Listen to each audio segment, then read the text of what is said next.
Leo weekly tarot reading. So welcome to spring. We had our spring equinox, so I was planting seeds and getting gardening done.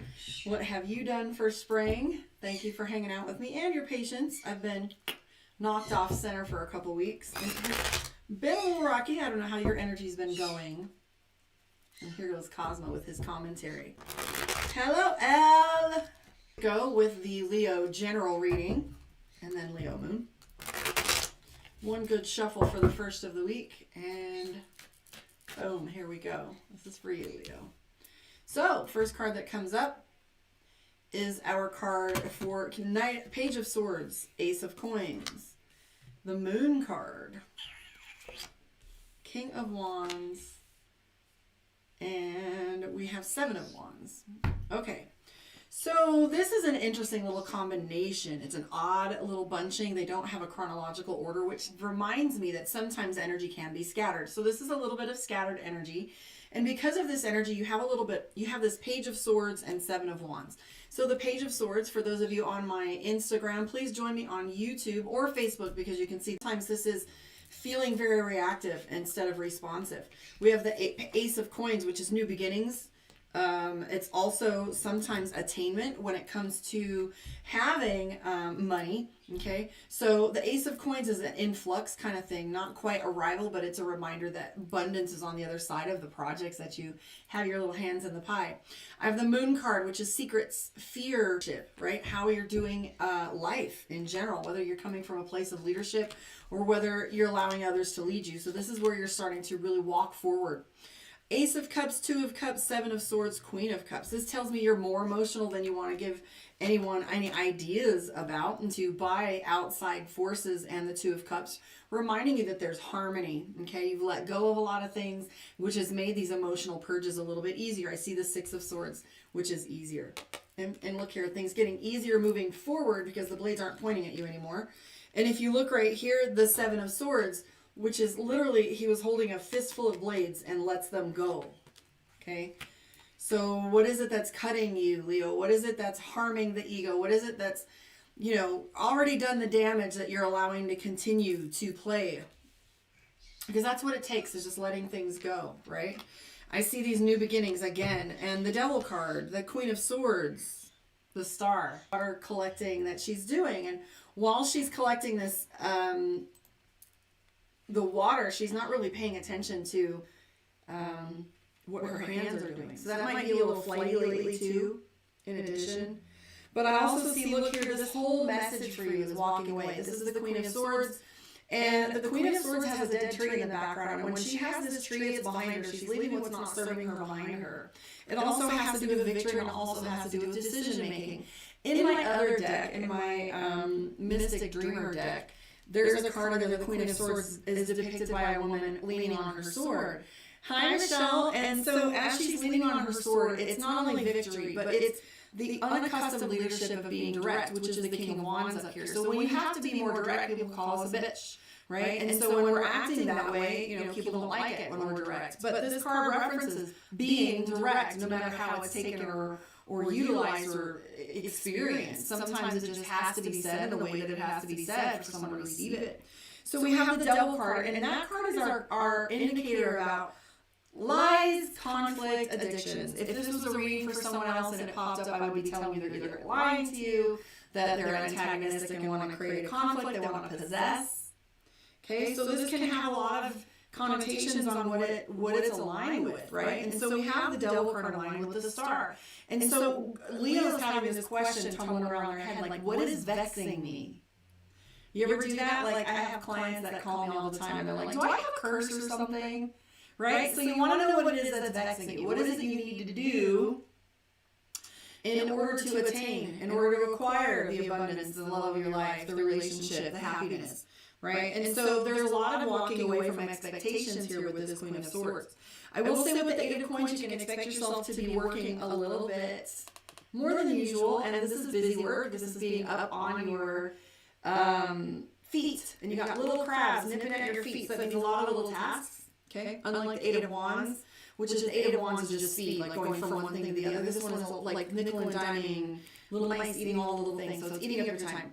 I also see the Fool card, which is crossroads, decision making, okay? This isn't about the decision that you are making, this is about being in the moment of opportunity. So what that tells me, and because it's paired by the Knight of Coins, that you have a lot of little things that will bring you opportunities, and you gotta pay attention to all of them, which even though that has a little distracting energy, it's a reminder to don't forget to pick up the dollars when you're looking for 100, right? So people are out there so much looking for the big bang that they forget that there's a lot of abundance around them. I think it was, how to eat an elephant. Sometimes you're looking for the big elephant, but you got a lot of snacks around you instead.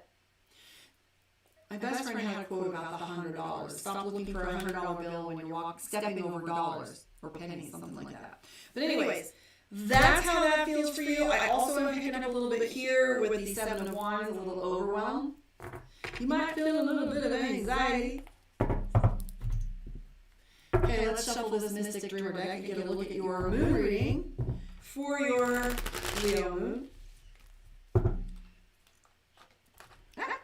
So book your one-on-one karmaondeck.com. Let me know if you want to attend one of the live tarot lessons. 8-week course. I bumped it up to 8 so we can have more practice and fun with it. Breakout classes, discussion, going over each of the suits, a little astrology will be fun. All right, here we go. Ace of Wands, the Magician, Mercury, communication, Ten of Cups, perfection, and the Four of Pentacles, and the Page of Swords. Interesting. Some of you out there are letting go of something.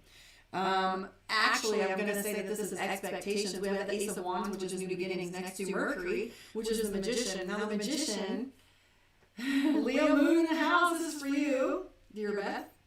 So it says the Magician, and the Magician is a Mercury symbol. See, we've got a lot of these cards have references toward astrology. So if you know anything about astrology when I'm mentioning these things, I started to write them down on my favorite deck because I didn't really have them, so I could display it.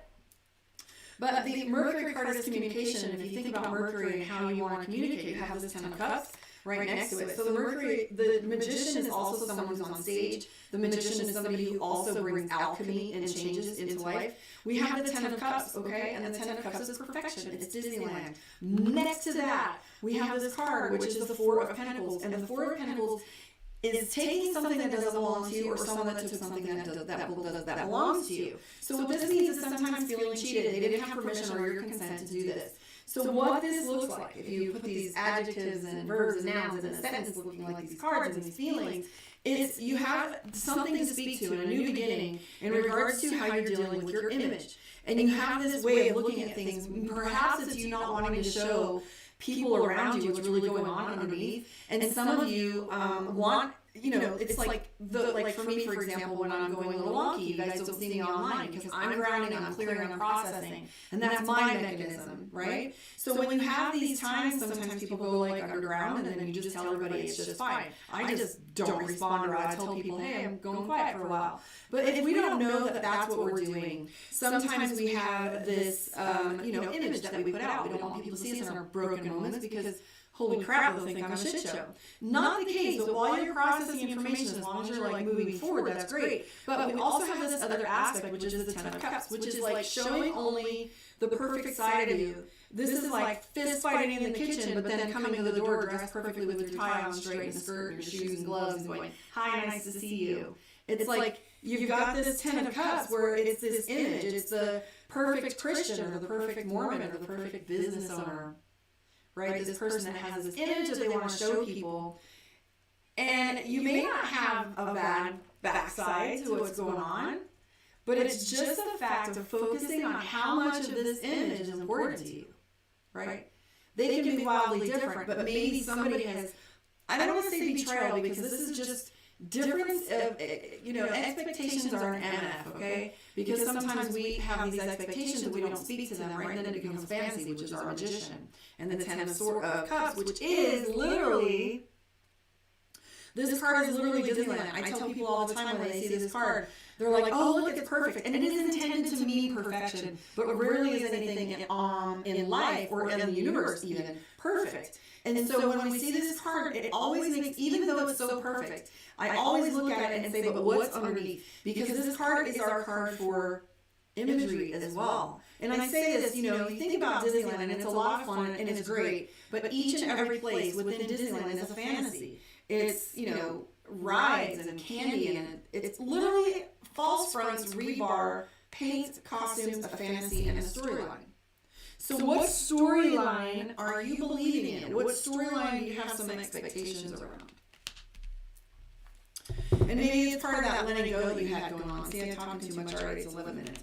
So I see the Three of Wands where Leo is really looking at things. You have the Death card, which means change is on the rise for you. And I see the Tower card. Now, I'm not picking up that this is an event in your life. I feel like you've come to some ahas in your head where you feel like you want to do some changes and you have these burdens. And so this is like, the marriage that's not working out, where you're like, I have so much I'm committed to. How do I make a change? This is the job, or you want to shift careers, but you're like, everything's already in place to accommodate this way. It's the schedule, it's the finances, right? And so, you're like, okay, but what am I going to do moving forward? So there's a lot of this alignment and feeling overwhelmed for you, wondering what it is that you want to do next. But I do see the Two of Cups and the Death card, which means moving forward, that you have a lot of balance and love at the core of what your choices are. Love on it. Let's pull a card from Divination of the Ancients, see what your message is. And then we will go on and I'll be right back. Fortune Cookie Fortuitous. Okay, so Fortune Cookie has to do with a little bit like the Fool card. It's like luck. It's a little bit being fortuitous and having blessings come from gratitude. Pay attention to what you do have and come from gratitude, before you go shifting things up, to make a list and come from gratitude and meditation as your prayer. And just be grateful for your health and your longevity and your warmth and food in the kitchen, and just be grateful in the moment. And fortuitous also references you paying attention to all those little things that pop up that you do have as blessings.